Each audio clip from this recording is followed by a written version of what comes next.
Hi, Facebook. Skip Bayless coming to you live from West Los Angeles, Century City, about a mile from where we're about to do Undisputed tomorrow morning from 9:30 to noon Eastern Time. I probably shouldn't do this now. Oh, Ernestine just turned the lights off that I turn on. Leave them off. They're better off. They're better off. I'd rather do this in the dark anyway. I don't think I'm capable of doing this. I've never been so sickened by a game I just watched than I was by this game. Maybe I should calm down just for a second while I gather myself to talk about Spurs versus Zaza, the MVP of the playoffs so far. Maybe I better bring in my little girl, Hazel, just for a second here to calm me down. Hi, Hazel. Thank you, Ernestine. This is Hazel, our 7-month-old Maltese. Hi, Hazel. Hi, Hazel. She just heard me say a lot of bad words, but she was okay because she mostly slept through a lot of it, believe it or not. I kept coming out to see if she was okay, but she was just fine. Thank you, Hazel. Thank you. Thank you. Oh, well, now I'm better. Or maybe not. So the Spurs just lost a game they obviously should have won. Obviously, they would have won if the hockey goon, Zaza Pachulia, hadn't purposefully stepped under the foot, the bad ankle of Kawhi Leonard as he shot a three, just to make sure he came down on his size, whatever it is, 30 foot, and re-sprain the ankle, aggravate the sprained left ankle that got aggravated earlier when just bad break. It's like this just wasn't meant to be. Kawhi shot another shot from three-point land over on the side by the Spurs bench and inadvertently stepped back and stepped on David Lee's foot. So it was already aggravated, and then it got re-aggravated, further aggravated by just a flat-out dirty play. And you can say, well, Bruce Bowen used to do that, and he did, and I didn't like it. Wasn't a big fan of it. Bruce Bowen turned himself into one of the best defenders in basketball for my Spurs. I've been a Spurs fan since the 80s. Heck, the 70s, what am I saying? Since the 70s, George Gervin days. And Bruce Bowen used to be the master of sliding foot underneath, jump shooter. But this was just so classically blatant. Again, Bruce Bowen became known as the dirtiest player in basketball. He's a friend of mine. Love him on ESPN. Love all that he's done. But I didn't love that. I just don't like it because it's just so low down, dirty. It's just a dirty scoundrel play. And right now, Zaza Pachulia he's the MVP of the playoffs. He just changed everything. Spurs are up 25 in the first half, 20 at halftime, thanks in large part to Kawhi. And by the way, I don't care what you say, I don't care what you heard on TV, he wasn't right from the start of the game. He was dominating, but he wasn't quite as explosive as he's been. Again, I'm a nut. I'm addicted. I watch every dribble of every game. He didn't have that explosive lift, even though he had a couple of dunks. He just got wide open and slammed it. But he wasn't quite right, but he was sure right enough that they were spreading the ball, sharing the ball. They got little contributions from Jonathan Simmons over here, and somebody come off the bench and make a shot. Danny Green made a couple big three-point shots, and they were rolling. They had LaMarcus in the flow. Look, I'm not a LaMarcus fan either. They signed him 2 summers ago. He's the free agent prize of the summer. He's not that guy. He's a complimentary star, but you need Kawhi to take over, and then you need them to blend. And I thought without Kawhi against Houston, maybe they found a little bit of balance. And I was so excited by what I saw in the first half because the Spurs are the best defensive team in basketball, and they did a defensive number on Golden State. But obviously, at Golden State in that building, you can't let them go on three-point crazed runs. If you get the crowd back into the game, you're going to lose. It's just inevitable. You're going to lose. So obviously, just remember what happened in Game 5 against Houston. Kawhi was down and finally out. And the Spurs did, they were so Kawhi dominant this year, Kawhi-centric. Again, they tried to make it LaMarcus's team 2 years ago, and that was a big bust against Oklahoma City in the playoffs. And then this year they said it's going to be Kawhi, and then it became or bust. And on offense, they're just lost without him because he makes so many shot clock beaters where they just finally give up, give him the ball. He goes one-on-one, makes a one-handed claw shot.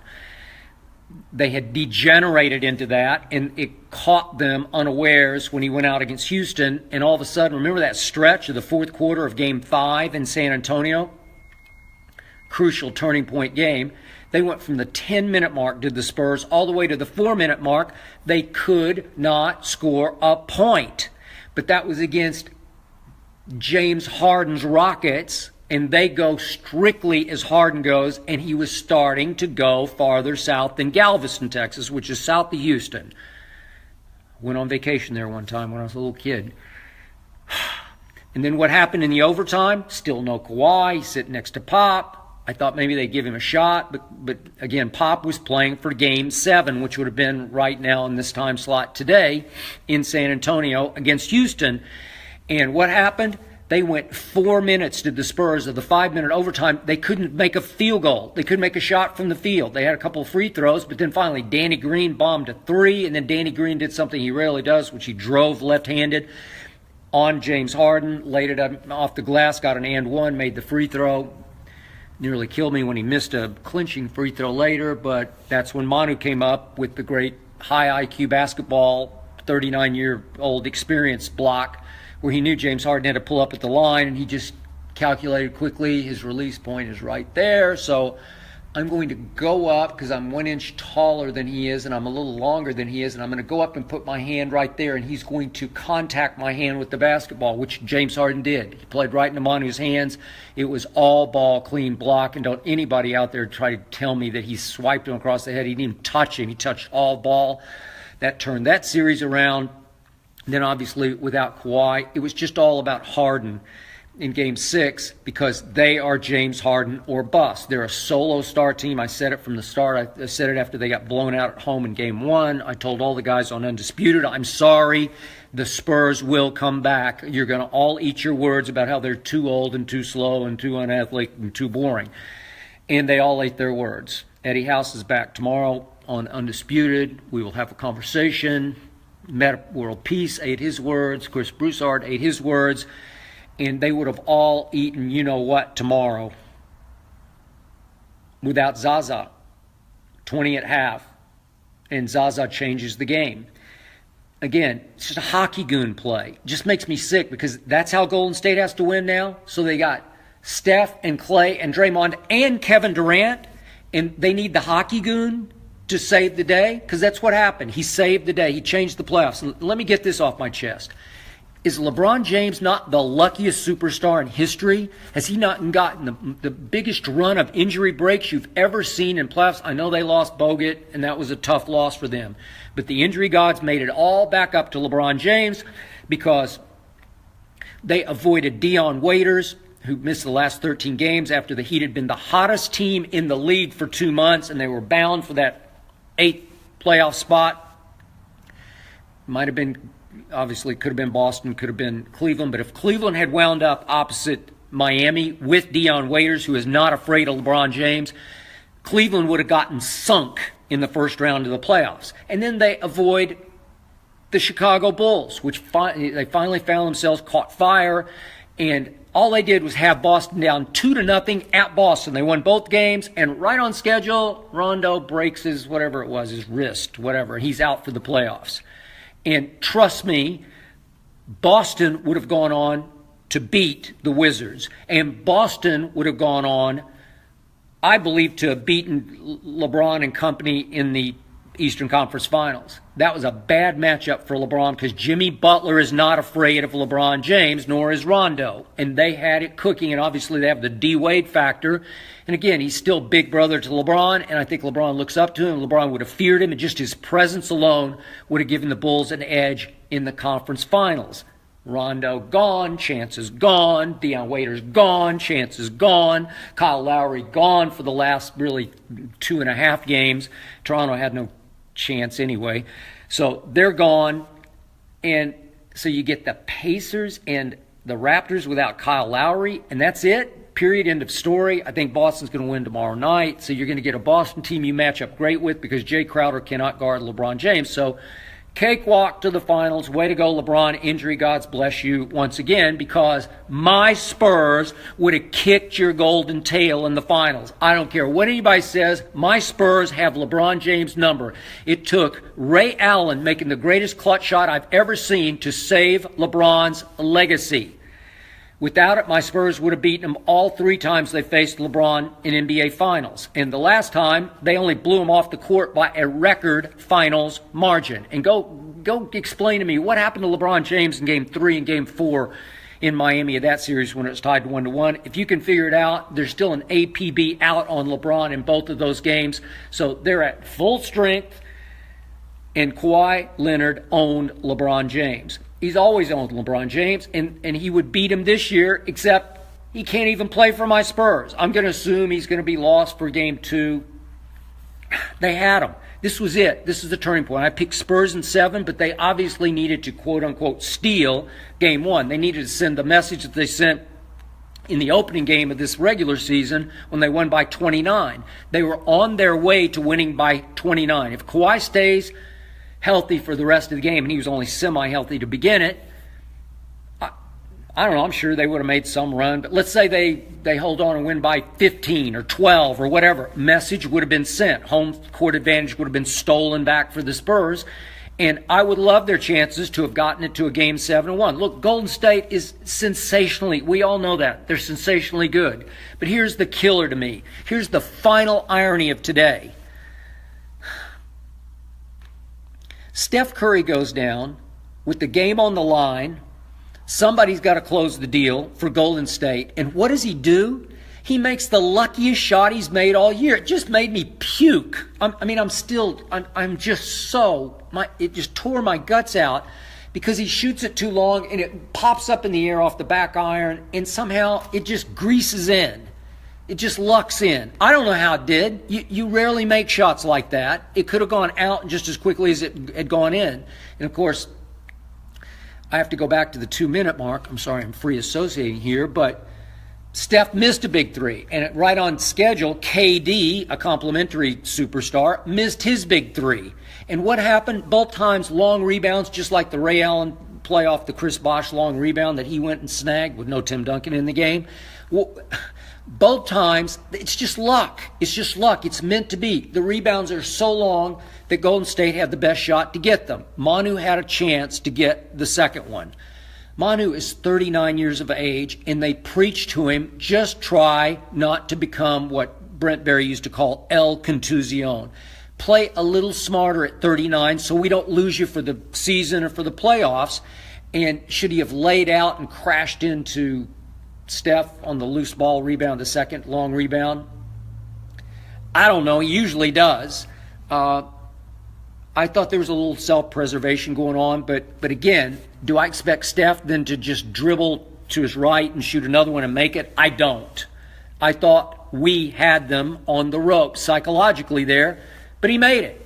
It was a huge shot, and then he lucks in the last shot, and so more power to you. You won, but I would have won with Kawhi Leonard. You know it, and I know it. And everybody in the world knows deep down if Kawhi Leonard doesn't get zaza'd, doesn't get hockey gooned, doesn't get cheap shotted, dirty pooled, that the Spurs would have won this game. They're just going to win. Listen, Kawhi Leonard is not afraid of anybody, and he's not afraid of that building, and he alone would have been a big enough force. He would have gotten to the free throw line in the fourth quarter. I'm sure it would have gotten hairy and crazy and close, but my Spurs would have held on and won because they're just good enough to do that. They're good enough on defense. They're not great on offense without Kawhi as the fulcrum, it's got to be sort of a centrifuge around Kawhi, and he's got to help create. And I got to give it up. Klay Thompson did a sensational job on Patty Mills. I tweeted just the 2 words, Patty Mills, 2 names, at halftime because I thought he would come up big at the end. And he made one play late and then made another play, but they were down 3, and so he had to miss the second free throw. But I thought he'd make one big late shot, And Klay Thompson was all over in the whole game. Again, it's 6'7", Klay Thompson versus 5'11", Patty Mills. He's 5'11", so he could get a shot off, and Klay Thompson is as good a perimeter defender as there in the league. So bully for Golden State there. That was a big mismatch or a great defensive match up for Golden State. I give you that. I give you that they roared back, and Steph was terrific most of the game until late in the game, and he just lucked in a shot. So, again, way to go. You've got Steph and Klay and KD and Draymond, and the hero, quote unquote, or the anti-hero. The MVP of the playoffs is Zaza Pachulia. I'm spitting it out because it just makes me sick. Way to go, Zaza. You did it. It's come to this for Golden State. You got to win cheap. You got to win dirty. I'm not impressed. I'm sorry. And it's just going to be such an uphill battle now. If Kawhi couldn't come back for the second half, I'm going to say he's pretty doubtful to play or certainly to play well in Game 2. So it looks like Golden State's going to be up 2-0 going to San Antonio, and it's just a long, hard climb. I don't think I've ever seen a game in my career, and I started covering the NBA when I was here my first time around pretty soon after college out of Vanderbilt, when I worked for the LA Times and started covering the Lakers, writing about the Lakers for the LA Times when they had Kareem, and this is pre-Magic. This is like 1977. So I've been doing this for a long time, been rooting for the Spurs for a long time, obviously been rooting for the Cowboys for a long time. And I don't think I've ever been so sickened and saddened and torn apart by a loss as I was by that one. Way to go, Golden State. Congratulations. Your biggest signee in the offseason was not Kevin Durant. It was Zaza. Way to go, Big Z. You pulled it off. You are the MVP. I'll take this up again with those guys sitting across from me tomorrow. Shannon Sharp, Eddie House, Chris Broussard. We'll all be there, and it's going to get hot and it's going to get heavy tomorrow on Undisputed. Again, 9:30 to noon, Fox Sports 1. If you haven't checked it out, it's channel 219. If you have DirecTV, just look it up on your local cable. If you don't, if you got Time Warner or whatever, it's easy to find, not that far from the ESPN tier. And we will be there, 9:30 to noon Eastern Time tomorrow, Fox Sports 1. I've had enough for today. Later, Facebook.